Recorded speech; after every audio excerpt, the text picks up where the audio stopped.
नेपाल भारत लगायत अहिले विभिन्न देशमा ग्यासको सङ्कट बढिरहेको छ र विश्वकै अर्थतन्त्र प्रभाव परिरहेको छ। के नेपालमा ग्यासको सङ्कट बढ्नुमा नेपाल सरकारको नाकामयाबी अथवा नेपाल सरकार मात्रै दोषी छ त? नेपालमा ग्यास उत्पादन हुँदैन। नेपाल पूर्ण रूपमा ग्यासको लागि भारतसँग निर्भर रहेको छ र यति भन्दै गर्दाखेरि नेपाल सरकारले उन्मुक्ति पाउने ठाउँ भने छैन। नेपालले जुन पूर्व तयारी गर्नु पर्थ्यो, जुन भण्डारण गरेर राख्नुपर्ने क्षमता बढाउनु पर्थ्यो, जुन सङ्कट आउँदैछ भन्ने कुरा थाहा पाउनु पर्थ्यो, त्यो कुरामा भने अवश्य पनि चुकेको छ। र यो अन्तरिम सरकारको मात्रै गल्ती होइन।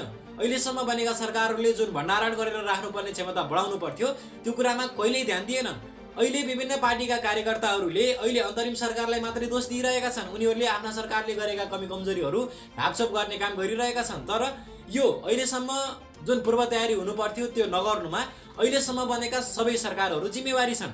र अब जानौँ यो सङ्कट किन बढिरहेको छ त? यो सङ्कट बढ्नुको मुख्य कारण भनेको मिडल इस्टको वार हो। अमेरिका, इजरायल र इरानको जुन युद्ध चलिरहेको छ, यो युद्धमा इरानले स्ट्रेट अफ हर्मुज बन्द गरिदिएको छ। स्ट्रेट अफ हर्मुज एउटा समुद्री इलाका हो जहाँबाट अधिकतम रूपमा ग्यास र पेट्रोलियम पदार्थहरू ढुवानी हुने गर्छ।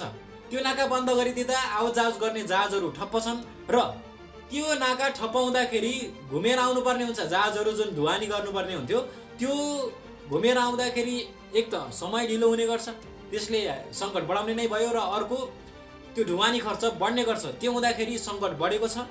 र अन्य कारणहरू पनि छन्। अहिले नेपालीहरूले डराएर एउटै घरमा 10-12वटा ग्यास राख्ने र जुन कालोबजारी भइरहेको छ, जुन सिलिन्डरहरूवाला जुन त्यो डिलरहरू छन्, तिनीहरूले अहिले व्यापक रूपमा कालोबजारी गरिरहेका छन्। छैन भन्ने, धेरै मूल्यमा बेच्ने र आफ्ना आफन्तीहरूलाई मात्रै बाँड्ने काम गरिरहेका छन्। त्यो हुँदाखेरि नेपालमा अहिले सङ्कट बढिरहेको छ। र यसका विकल्पहरू भनेको हामीले गाउँघरमा दाउराको प्रयोग गर्न सक्छौँ, बिजुलीको चुलो प्रयोग गर्न सक्छौँ। तराईमा जुन अस्ति हाम्रा केपी ओलीज्यूले गुइठा बाल्छन् भन्नुभएको थियो, त्यही गुइठाको प्रयोग गरेर पनि काठमाडौँमा चुलो नबल्न सक्दा तराईमा बल्न सक्छ।